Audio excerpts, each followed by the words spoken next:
क्या आप सब प्रयागराज महाकुंभ में आस्था की डुबकी लगाने जा रहे हो, लेकिन क्या आपको पता है आप एक अशुद्ध जल में स्नान करोगे, आप एक अशुद्ध जल का आचमन करोगे, आप एक अशुद्ध जल को पीने वाले हो।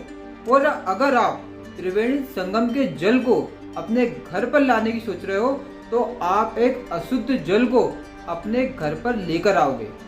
ऐसा मैं नहीं, हमारे शंकराचार्य अभिमुक्तेश्वरानंद जी का एक कहना है। अभिमुक्तेश्वरानंद जी ने वापस से त्रिवेणी संगम के जल पर, हमारी माँ गंगा के जल पर सवाल खड़े कर दिए हैं। क्या है यह पूरा मामला, आइए समझते हैं इस वीडियो में। कल प्रशासन से पूछेंगे कि जांच करवाई जाए तत्काल, और वैज्ञानिक दृष्टि से ये बताया जाए कि जिस गंगा जल में, यमुना जल में, त्रिवेणी जल में स्नान करने के लिए हम आए हैं, क्या वो वैज्ञानिक मानकों पर स्नान योग्य है या नहीं है, और अगर नहीं है तो सारी व्यवस्था एक तरफ। अभिमुक्तेश्वरानंद जी प्रयागराज महाकुंभ में पहुंच चुके हैं। उन्होंने वहां पर धर्म संसद का गठन किया है। उसके एक धर्मज्ञ ने अभिमुक्तेश्वरानंद जी से पूछा है, हमने अखबारों में, न्यूज चैनल में और बाकी सोशल मीडिया पर यह सुना है त्रिवेणी जल अशुद्ध है, उसका जल आचमन करने लायक भी नहीं है, तो क्या सत्य बात है? अभिमुक्तेश्वरानंद जी ने बोला, एनजीटी ने अपनी रिपोर्ट में यह दावा किया था त्रिवेणी का जल आचमन करने लायक भी नहीं है। हम सरकार से ये सवाल करेंगे कि त्रिवेणी का जल शुद्ध है या नहीं, इसकी जांच करवाई जाए। हम जिस जल में स्नान करने आए हैं वो वैज्ञानिक मानकों के आधार पर शुद्ध है या नहीं है। अगर वो शुद्ध नहीं है तो आपने जितनी भी व्यवस्था की है उसका हमारे लिए कोई भी मतलब नहीं बनता है। हमारे लिए शुद्ध जल की व्यवस्था करवाई जाए।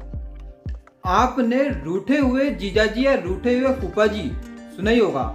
जब किसी के घर में शादी होती है तो फूफा जी सबसे पहले रूठ जाते हैं। ठीक वैसे ही अभिमुक्तेश्वरानंद जी प्रयागराज महाकुंभ में रूठ चुके हैं। अब उनको शुद्ध जल चाहिए जो वैज्ञानिक मानकों के आधार पर शुद्ध हो, नहीं तो वो स्नान नहीं करने वाले। इसके पलटवार में योगी आदित्यनाथ जी का कहना है त्रिवेणी जल पूरी तरह से शुद्ध है। मैंने उस जल में स्नान भी किया है, उसका आचमन भी किया है और उस जल को पिया भी है, लेकिन मेरे स्वास्थ्य पर कोई भी फर्क नहीं पड़ा, मेरे स्वास्थ्य को कोई भी नुकसान नहीं हुआ। लेकिन कुछ लोगों ने सिर्फ दुष्प्रचार का ठेका लिया हुआ है। मैंने जल को देखा है, जल की मात्रा को देखा है, जल से स्नान भी किया है और उसका आचमन भी किया है। मेरा तो स्वास्थ्य खराब नहीं हो। कुछ लोगों ने दुष्प्रचार करने का एक ठेका सा ले रखा है। योगी आदित्यनाथ जी ने बहुत ही सही बात बोली है। कुछ लोगों ने सिर्फ दुष्प्रचार करने का ठेका लिया हुआ है। उनको ये नहीं दिख रहा है योगी आदित्यनाथ जी ने 7,500 करोड़ रुपए खर्च किए हैं महाकुंभ के आयोजन में। उनको सिर्फ ये दिख रहा है कि त्रिवेणी का जल अशुद्ध है, आचमन करने लायक नहीं है, जो कि एक रिपोर्ट का दावा है। जबकि हमारे शास्त्रों में ये लिखा हुआ है गंगा नदी का जल या किसी भी पवित्र नदी का जल, फिर चाहे वो गंगा नदी हो, शिप्रा नदी हो, यमुना नदी हो, उनका जल कभी भी अशुद्ध नहीं हो सकता। उनका जल मनुष्यों को शुद्ध करने के लिए हुआ है, ना कि खुद अशुद्ध करने के लिए हुआ है। जैसे पारस पत्थर अगर लोहे को छू लेता है तो वो लोहे को सोने में बदल लेता है, ना कि खुद लोहा बन जाता है। ठीक वैसे ही माँ गंगा का जल हमें शुद्ध करने के लिए है, ना कि खुद अशुद्ध होने के लिए।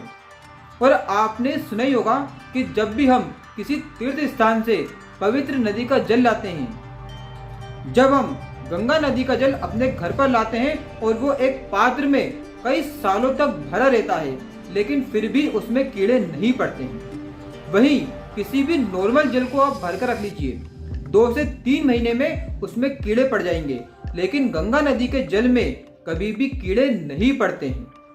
गंगा नदी का जल कभी भी अशुद्ध नहीं हो सकता।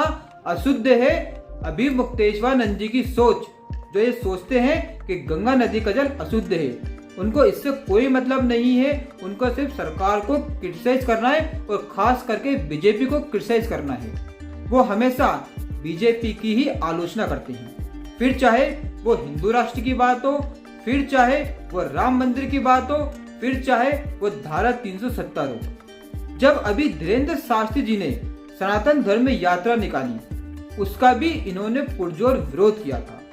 जब धीरेन्द्र शास्त्री जी ने हमारे बागेश्वर धाम सरकार ने ये आवाज उठाई थी, जात पात की करो विदाई, हिंदू हिंदू भाई भाई, तब भी अभिमुक्तेश्वरानंद जी ने उनका पूरा विरोध किया था।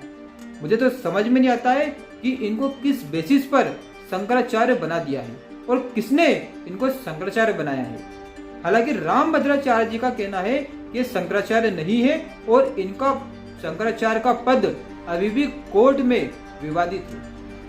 श्री प्रेमानंद जी महाराज, जो आज के टाइम पर बहुत बड़े संत हैं, जिनकी बातें लाखों लोग सुनते हैं और उनकी बातों को लाखों लोग मान भी रहे हैं, उनको फॉलो भी कर रहे हैं। उन्होंने भी ये बोला था, यमुना नदी का जल कभी भी अशुद्ध नहीं हो सकता, जब एक साधक ने उनसे यमुना नदी के बारे में पूछा था। तो आप सबको अभिमुक्तेश्वरानंद जी की बात को इग्नोर करना चाहिए।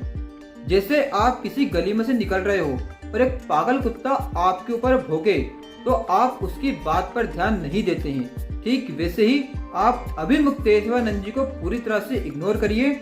और गंगा नदी का जल, माँ गंगा का जल पूरी तरह से शुद्ध है, वो बिल्कुल भी अशुद्ध नहीं है और वो अशुद्ध हो भी नहीं सकता। आप जाइए और प्रयागराज में त्रिवेणी में स्नान कीजिए, डुबकी लगाइए, जल का आचमन कीजिए और उस जल को पीजिए, किसी को भी कोई भी समस्या नहीं होने वाली। अगर आपको वीडियो अच्छा लगा हो तो वीडियो को लाइक कीजिए, चैनल को सब्सक्राइब कीजिए। जय श्री कृष्ण, राधे राधे, जय श्री राम, जय गंगा माता।